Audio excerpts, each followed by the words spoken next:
Ok, já vimos a faringe, já vimos a boca, agora vamos ver aqui o esôfago, que é o terceiro órgão do sistema digestivo. O esôfago é aquele canal que permite a ligação da faringe até o estômago. Nós sabemos que ao nível da faringe passou dali o bolo alimentar. Esse bolo alimentar tem como destino o estômago, só que esse bolo alimentar, para conseguir chegar ao nível do estômago, é necessário ser conduzido a partir do esôfago.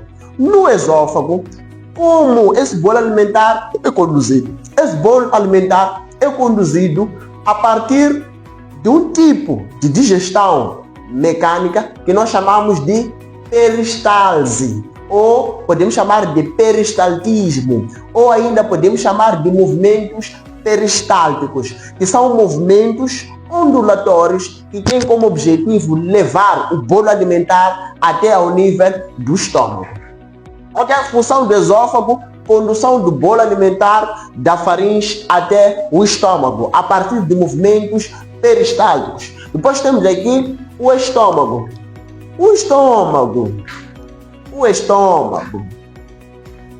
Quando nós falamos do estômago, só imaginamos a fome, imaginamos o local onde ficam armazenados os alimentos que nós consumimos. Um estômago normal vai ter aproximadamente um volume de 1 litro. Então você que come, que se alimenta ou consome alimentos que tem um volume maior de 1 litro, acaba por estragando o seu estômago. É por isso que o estômago acaba se alargando, e é o que nós já sabemos, né? O indivíduo acaba tendo aquela barriga, né, do sugar, né? Chamamos de sugar. Mas ok, vamos aqui. Estômago. O estômago, ele é o nível do estômago onde vai ocorrer a digestão química. Nós dissemos muito bem que ao nível da boca ocorre basicamente a digestão mecânica e ocorre a digestão química. Então, ao nível do estômago, o pH do estômago está em torno de 2, ou seja, o pH do estômago, uma vez que está em torno de 2, ele é ácido. O estômago ele é ácido devido à ação do ácido clorídrico, ok? Já vai perceber melhor. Na entrada do estômago, quando o bolo alimentar sai do esôfago, e entra no estômago, existe lá uma válvula que separa o esôfago do estômago. Essa válvula que separa o esôfago do estômago, nós chamamos de esfíncter cardíaco. É uma válvula que impede o refluxo do alimento, ou seja, o retorno do alimento para o esôfago. Assim o alimento entra, a válvula está ali para fechar, para impedir esse retorno do mesmo alimento. Mas há casos onde essa válvula não consegue impedir o retorno do alimento ao nível do esôfago. Estamos a falar naqueles momentos onde o indivíduo começa a ter vômitos, né? É algo natural. Então, se calhar a comida que o indivíduo consumiu, ou a bebida, ou o alimento que o indivíduo consumiu esteja estragado e não vai de acordo com aquilo que o estômago aguenta, né? Isso pode acabar fazendo com que o indivíduo tenha o que nós chamamos de vômitos. Mas a norma esfíncter cardíaca impede o retorno ou refluxo do alimento de volta ao esôfago. O alimento, quando chega aqui, ao nível do estômago, o pH do estômago está em torno de 2, de 1,5 a 2, né? É um pH ácido, altamente ácido, de tal maneira a acidez do estômago tem a capacidade de até corroer um ferro. Ou seja, nós podemos colocar um ferro dentro do estômago e esse ferro ser corroído por causa da acidez, por causa do estado de queimação que é a acidez do estômago. Então, ao nível Mas o quê? Se o estômago tem a capacidade de corroer, por exemplo, um ferro, então, por que as paredes do estômago elas não são destruídas? Por uma simples razão. É que ao nível das paredes do estômago existe uma substância que protege as paredes do estômago. Essa substância nós chamamos de muco. Chama-se mucina. Essa substância é formada por glicoproteínas. Tem a função de proteger as paredes do estômago contra a acidez do estômago. Atenção que nas paredes do estômago há produção de uma secreção. Essa secreção produzida ao nível da parede do estômago nós chamamos de suco gástrico. Chama-se suco gástrico. Atenção que o suco gástrico é formado por uma enzima chamada pepsina e também é formada pelo ácido clorídrico. É por isso o suco gástrico é uma substância ácida. Só que não é de imediato que vai ocorrer a produção da pepsina. A pepsina só será produzida através de uma enzima inativa, ou seja, uma enzima que não funciona, que nós chamamos de pepsinogênio. Essa enzima pepsinogênio sofre por ação do ácido clorídrico, ele vai ser convertido numa enzima ativa que nós chamamos de pepsina. Numa enzima pepsina. Então, ao nível das paredes do estômago, nós encontramos basicamente 3 tipos de células. Encontramos as células que têm como função secretar o pepsinogênio e as células secretoras que têm como função secretar o ácido clorídrico, que vai converter o pepsinogênio em pepsina. E ao nível das paredes do estômago vamos encontrar também uma substância que nós chamamos de muco, que evita a autodigestão ou a autodestruição estomacal, servindo de proteção. Dizer que ao nível do estômago ocorre basicamente a digestão de proteínas. Então nós temos essa enzima aqui, que é a pepsina, essa enzima pepsina, que tem como função digerir as proteínas e convertendo essas proteínas em aminoácidos. Ao nível do estômago também pode existir lá enzimas chamadas lipases. Essas lipases também têm como função também ajudar na digestão de pequenas gorduras. Algumas gorduras, elas podem ser... Atenção, a maior parte das gorduras, a maior parte dos lípidos, a sua digestão ocorre ao nível do duodeno, no intestino delgado, mas temos uma pequena parte de gorduras onde a sua digestão vai ocorrer ao nível do estômago. No estômago pode ocorrer a absorção, por exemplo, do álcool. Sim, o álcool que você consome, que as pessoas consomem, não que eu consuma, né? Que você consome, ele pode ser, ele é absorvido ao nível do estômago. Só o que acontece é que quando o indivíduo consome excessivamente, acaba tendo altas quantidades, ou seja, quantidades industriais de álcool, o estômago continua absorvendo, só que chega uma altura em que o estômago para de absorver.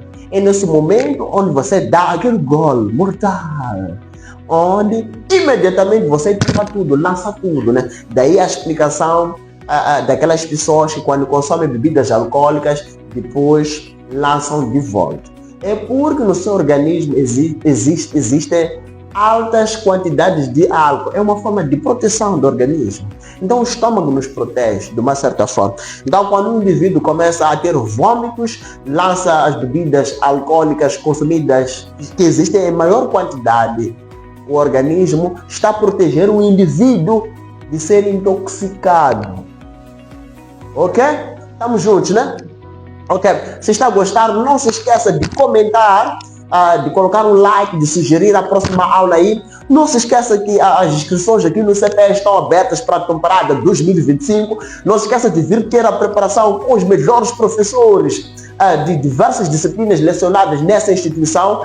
E também não se esqueça de seguir as nossas páginas do Facebook, que é Projeto Medicina CPE, e também Exame de Admissão MZ. Não se esqueça de subscrever-se no nosso canal Exame de Admissão Moçambique CPE e também de ativar o sininho das notificações para receber as aulas em primeira mão. Ok? Dando continuidade, vamos para aqui o quinto órgão, que é o intestino delgado. Ok? Vamos para o intestino delgado. Em biologia, a palavra delgado significa fino. Significa fino, delgado. No intestino delgado, atenção. É assim, quando o bolo alimentar, as proteínas que existem lá no bolo alimentar sofrem a digestão ao nível do estômago, no final vai ocorrer a produção do quimo. Aqui. No final ocorre a produção do quimo. Esse quimo é produzido num processo que nós chamamos de quimificação. Então, no final de todo o processo da digestão química que ocorre no estômago, a formação do quimo. Esse quimo vai passar diretamente para o intestino delgado. No intestino delgado, o intestino delgado é formado por 3 estruturas. Ele é formado por duodeno, jejum e hilo. Onde a primeira porção, que é a primeira parte do intestino delgado, que é formado por duodeno, é onde vai se finalizar o processo de digestão, o processo digestivo. E a segunda e a terceira porção, que é o jejum e hilo, é onde vai ocorrer a absorção dos nutrientes. Então aqui, o que separa o estômago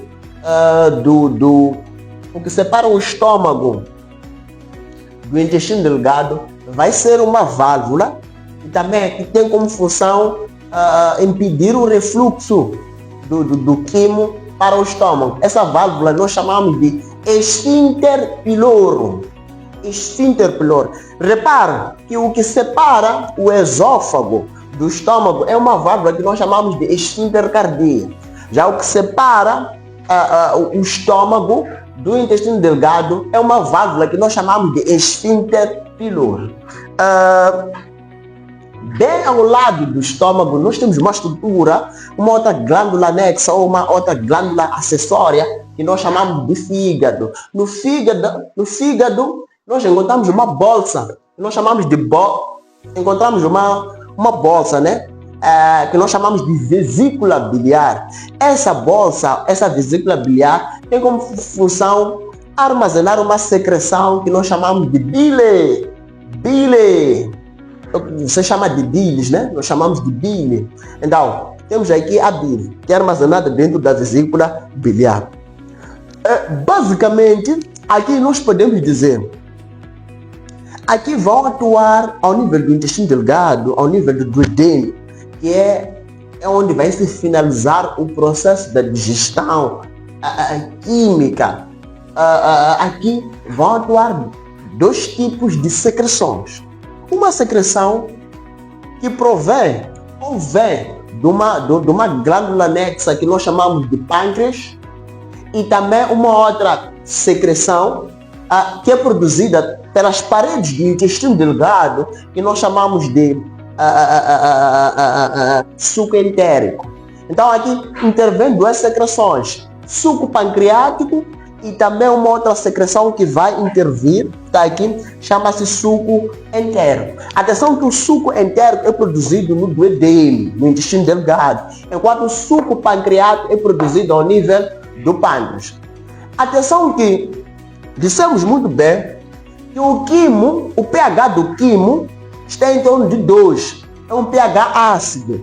Mas essa acidez do quimo, quando chega aqui ao nível do duodeno, na porção inicial do intestino delgado, ele será neutralizado devido à produção do bicarbonato de sódio, que vai ter um pH em torno de 8. Então aqui, o bicarbonato de sódio tem um pH em torno de 8, por quê? Porque é uma substância alcalina. Uma substância alcalina é uma substância básica. Todas as substâncias alcalinas ou básicas têm como neutralizam os ácidos. O quimo é uma substância ácida, será neutralizada por uma substância básica que nós chamamos de bicarbonato de sódio. Ok. Aqui vamos perceber como esse processo vai decorrer. Vamos começar do pâncreas. O pâncreas é uma glândula mista. É uma glândula que tem uma função exócrina e também tem uma função endócrina. Quando nós falamos de função exócrina do pâncreas, estamos a dizer que ao nível do pâncreas haverá produção de enzimas digestivas. Quando o pâncreas produz enzimas digestivas, aí estamos a falar de uma função exócrina. E também vai ter uma função endócrina. Quando nós falamos de função endócrina do pâncreas, estamos a dizer que o pâncreas tem a função hormonal, tem a função de produzir duas hormonas. No caso, essas hormonas que serão produzidas será a insulina e o glucagon. Será a insulina e o glucagon. Basicamente, podemos dizer assim, o pâncreas produz o suco pancreático. O suco pancreático é uma secreção que contém enzimas digestivas. Recorda que eu disse que o processo da digestão será finalizado ao nível do duodeno. Então, lá ao nível do duodeno, será lançado uma secreção que nós chamamos de suco pancreático, que contém enzimas como amilase pancreática, proteases, nucleases e as lipases. Basicamente, aqui a amilase que nós teremos aqui vai ser a amilase pancreática. Recorda que ao nível da boca há a produção da amilase, né? A ptialina. Só que lá é a amilase salivar, porque é produzida nas glândulas salivares. Enquanto aqui nós temos a amilase pancreática, porque é produzida ao nível do pâncreas. Essa amilase aqui tem como função degradar o amido que não foi degradado ao nível da boca e converter esse amido em maltose, que é um disacarídeo. E depois temos aqui duas proteases muito importantes, que é a tripsina e a quimotripsina. A tripsina, que é produzida graças à conversão de tripsinogênio em tripsina.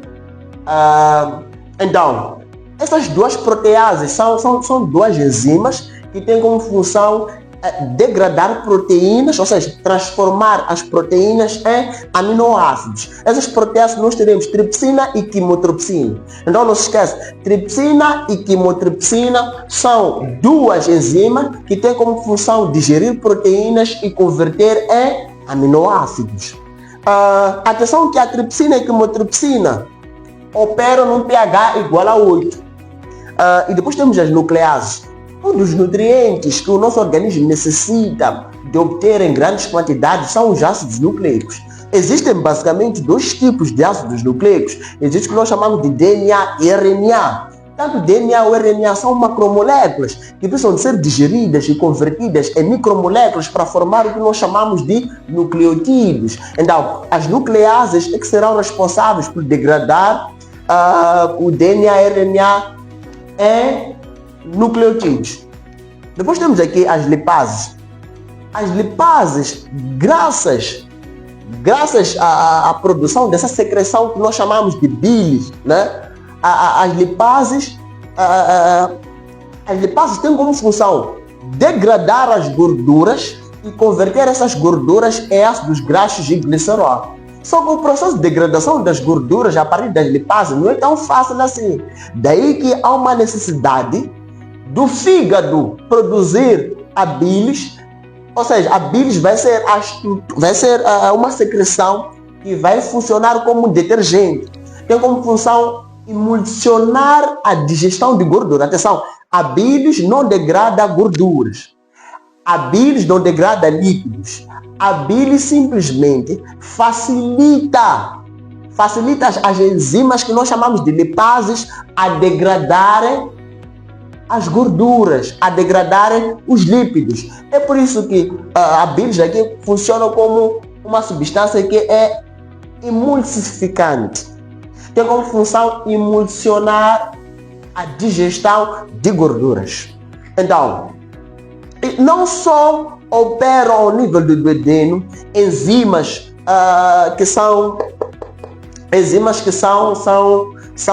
produzidas ou existem dentro da secreção que nós chamamos de suco pancreático, mas também vão operar enzimas do suco entérico, que são, esse suco entérico é uma secreção que é produzida ao nível do duodeno, e daí no suco entérico nós encontramos enzimas muito famosas, como a maltase, que vai digerir vai digerir a maltose. Atenção que a maltose ela vai ser formada por glicose, mas glicose é um disacarídeo. Depois vamos ter a sacarase, é um açúcar a sacarase vai digerir um açúcar muito famoso que nós chamamos de sacarose. Atenção que o sacarose é formada por frutose e glicose. E depois vamos ter a lactase, que vai digerir açúcar do leite, né? Que nós chamamos de lactose, que é formada por glicose e galatose. E depois vamos ter aqui outras duas enzimas, as carboxipeptidases e também as aminopeptidases, que têm como função converter os oligopeptídeos em aminoácidos. Então, tanto a maltose assim como sacarose e lactose, eles serão digeridos para formar os monossacarídeos. A maior glândula do corpo humano nós chamamos de fígado, que tem um peso de aproximadamente 1 kg a 2 kg, né? E o fígado tem a capacidade de regeneração. Estamos a falar naqueles casos onde pode ocorrer o transplante de órgãos. Através do teste de compatibilidade sanguínea, é possível fazer um transplante, ou seja, doar uma parte do fígado para repor a saúde de uma outra pessoa, de um outro irmão. Atenção que o fígado tem várias funções. Uma função do fígado relacionada ao sistema digestivo é a produção da bilis, que tem como função emulsionar as gorduras. Mas não só o fígado tem essa função, o fígado vai ter inúmeras funções, muitas funções, mas aqui tenho algumas. O fígado também participa no metabolismo de carboidratos e de proteínas. O fígado participa na ativação da vitamina D. O fígado destrói as hemácias verdes. Quando as hemácias estamos a falar de glóbulos vermelhos ou eritrócitos, quando eles envelhecem, elas podem ser destruídas. O fígado também tem como função converter a glicose da corrente sanguínea em glicogênio, armazenar na forma de um polissacarídeo, na forma de açúcar. Então, tem como função conversão de glicose em glicogênio. O fígado também é responsável por nos salvar, principalmente aquelas pessoas que consomem as drogas. Quando nós falamos de drogas, estamos a falar de bebidas alcoólicas, suruma, cocaína, tabaco e também medicamentos. Essas são drogas, são substâncias tóxicas para o nosso organismo. Quem nos ajuda a eliminar essas substâncias é o fígado. O fígado tem a função de desintoxicação do organismo. E o fígado também tem a função de armazenamento de vitaminas, ok? O fígado é aquela glândula anexa que também é responsável pela produção de ureia. O fígado vai formar a ureia a partir da amônia e dióxido de carbono. Então, a partir da amônia e dióxido de carbono, nós vamos formar a ureia. Essa é uma das funções também do fígado. E também importa realçar que quando nós vimos uma outra glândula anexa, que é o pâncreas, que tem a função exócrina, que é aquela função relacionada à produção de enzimas digestivas, o pâncreas também vai ter aquela função endócrina, que tem a ver com a produção de hormonas. Então, as hormonas, existem duas hormonas que são produzidas ao nível do pâncreas, que é a insulina e também a glucagon. Nós sabemos que tanto a insulina e o glucagon participam lá no metabolismo de açúcar. A insulina tem como função baixar o nível de açúcar no sangue, enquanto o glucagon tem como função aumentar o nível de açúcar no sangue. Ok, já vimos todo o processo de digestão, que vimos muito bem que ela concorre, que ela é concluída ao nível do duodeno. E a partir da porção média e a porção final do intestino delgado, que é a parte do jejum e do ilho, é onde vai ocorrer a terceira etapa do processo digestivo, que é de absorção dos nutrientes. Já ocorreu a ingestão, já ocorreu a digestão, agora está a ocorrer o processo de absorção. Importa realçar o seguinte, que 90% dos nutrientes, geralmente eles serão absorvidos aqui ao nível do jejum e do ilho. Após, também é importante frisar o seguinte, o quimo, quando ele o quimo no intestino, ao nível do duodeno, quando ele é neutralizado pela alcalinidade do bicarbonato, da secreção que contém bicarbonato de sódio, ele vai se transformar em quilo. Então, quando termina o processo digestivo ao nível do duodeno, vai se formar o quilo, num processo que nós chamamos de quilificação. Então nós temos aqui o quilo formado. Atenção que a eficiência do processo de absorção dos nutrientes ao nível do jejum e do ilho, ao nível do intestino delgado, só ocorre graças a um conjunto de células intestinais que possuem microvilosidade. Sabemos que as microvilosidades são especializações da membrana plasmática. As microvilosidades estão ali basicamente para aumentar a superfície de absorção dos nutrientes ao nível das paredes do intestino delgado, concretamente ao nível do jejum e também ao nível do ilho. E após, atenção que quando os nutrientes são absorvidos no ilho, vão seguir dois caminhos, né? Segue o primeiro caminho é que vão seguir os vasos sanguíneos. Segue o caminho dos vasos sanguíneos e também segue o caminho dos vasos linfáticos. Isso é importante.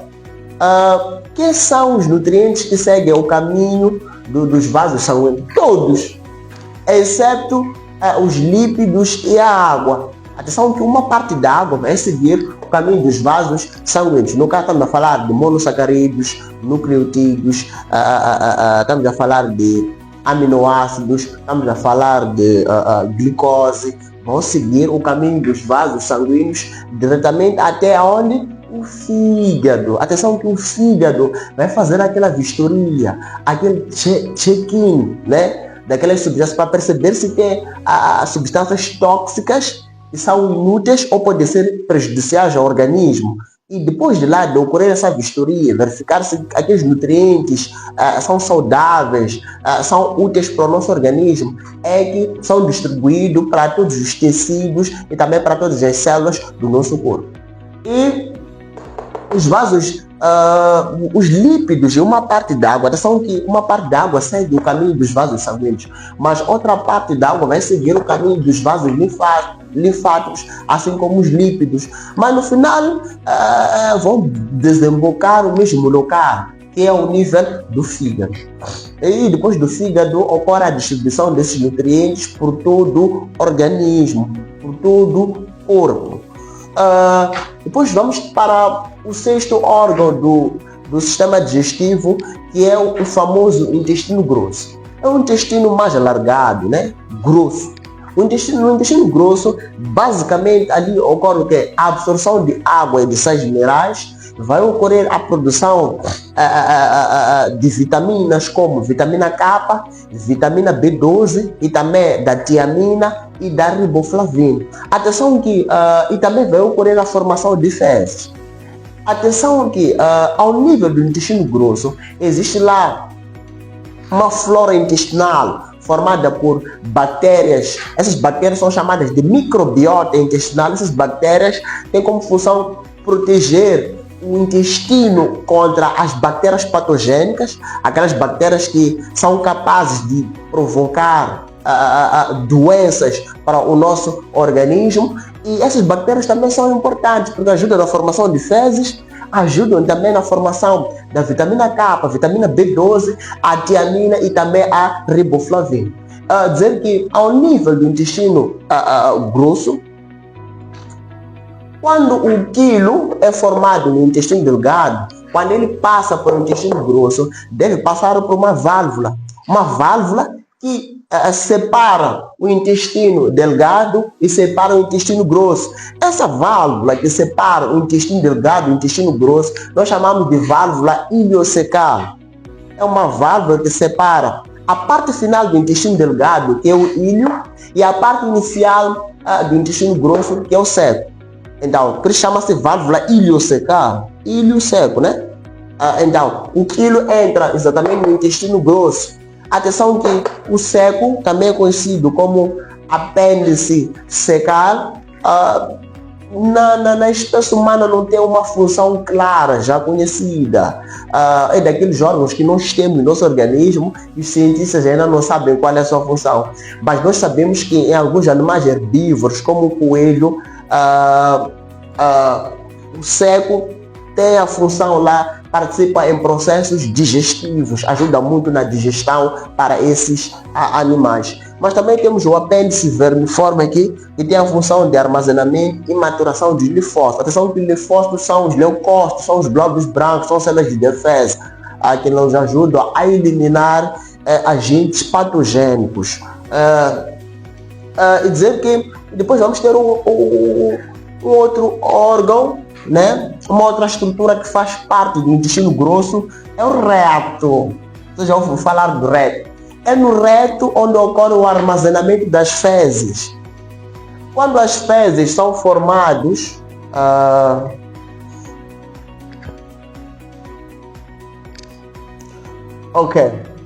as fezes, nós temos o seco é a porção inicial do intestino grosso. Depois, nós vamos ter o quê? Depois do seco, nós vamos ter o cólon. O cólon, ok? O cólon pode ser o cólon ascendente, pode ser o cólon transverso e pode ser o cólon descendente. Ao nível do cólon ascendente e transverso, vai ocorrer a digestão e a absorção daquelas substâncias fluidas. Substâncias fluidas, estamos a falar de substâncias que se encontram no estado líquido. E ao nível do cólon transverso e cólon descendente, é aí onde vai ocorrer a absorção de água e de sais minerais. E depois, tudo que resta são produtos de digestão. São produtos, são aquelas substâncias que não foram digeridas nem absorvidas. Essas substâncias vão formar as fezes. E essas fezes serão armazenadas no reto. Quando as fezes são formadas e ficam armazenadas, chegam no reto, é nesse momento onde o organismo é estimulado com a sensação de defecação. Quando você sente a necessidade de ir eliminar as fezes, é quando as fezes estão aqui ao nível do reto. Mas há vezes em que essa sensação pode ocorrer enquanto você está busy, você está longe de casa, está longe de uma casa de banho, né? Então, as fezes vão ficar lá armazenadas. Até no início pode dar aquele desconforto, só que o desconforto vai passar. Só que à medida em que as fezes ficam ali armazenadas, tem que saber que ao nível das fezes nós temos o quê? Nós temos celulose, temos 30% é formada por bactérias e também 10% é formada por muco e material não digerido. E não só ao nível das fezes, temos pequena quantidade de água, né? Só que à medida em que, quanto mais tempo essas fezes ficam armazenadas aqui ao nível do reto, a água vai sendo reabsorvida de volta para o organismo. E de tal maneira que as fezes vão ficar cada vez mais secas. Se você fica muito tempo, no momento H, onde vai precisar de defecar, você vai sentir uma dor, porque as fezes vão sair bem secas, bem duras mesmo. Então, é importante respeitar os sinais do organismo. E a eliminação dos organismos, a eliminação das fezes ocorre ao nível do ânus, né? Única função exclusiva do ânus, eliminação das fezes. Então, se gostou da aula, Não se esqueça de subscrever-se no nosso canal Exame de Admissão Moçambique CPE. Não se esqueça de seguir as nossas páginas, que é CPE, Projeto de Medicina e também Exame de Admissão MZ. E venha se preparar conosco no CPE, as inscrições estão abertas, e fazer a preparação com os melhores de Moçambique. Então, se gostou da aula, partilhe a aula, comenta a aula e pode dizer qual é a próxima aula que você quer ver aqui no nosso canal, nas nossas plataformas. Eu sou o professor Edvaldo Chiotti, professor de Biologia. O processo de digestão no ser humano começa na boca, onde os dentes estruturam os alimentos e a saliva, contendo a enzima amilase, inicia a digestão dos carboidratos. O bolo alimentar, formado, é empurrado pela língua para a faringe e desce pelo esôfago, através dos movimentos peristálticos até o estômago. No estômago, o suco gástrico, composto por ácido clorídrico e pepsina, inicia a digestão das proteínas, transformando o alimento em uma substância semilíquida chamada quimo. Esse quimo passa para o intestino delgado, onde ocorre a fase mais importante da digestão. O fígado liberta bilis, que emulsiona as gorduras, enquanto o pâncreas produz o suco pancreático, contendo enzimas que quebram carboidratos, proteínas, lípidos, ácidos nucleicos. Além disso, as células do intestino, exatamente no duodeno, produzem o suco intestinal, na verdade, o suco entérico, que completa a digestão. E o processo digestivo termina exatamente na porção inicial do duodeno.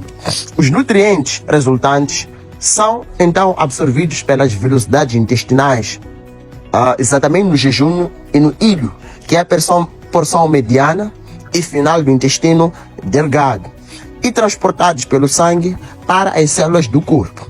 O que não foi digerido segue para o intestino grosso, onde ocorre a reabsorção de água e sais minerais. A flora intestinal fermenta parte das fibras alimentares, auxiliando na produção de algumas vitaminas, como, por exemplo, a vitamina K, B12, a tiamina e a riboflavina. Por fim, os resíduos não aproveitados formam as fezes, que são armazenados no reto e eliminados pelo ânus, finalizando o processo digestivo.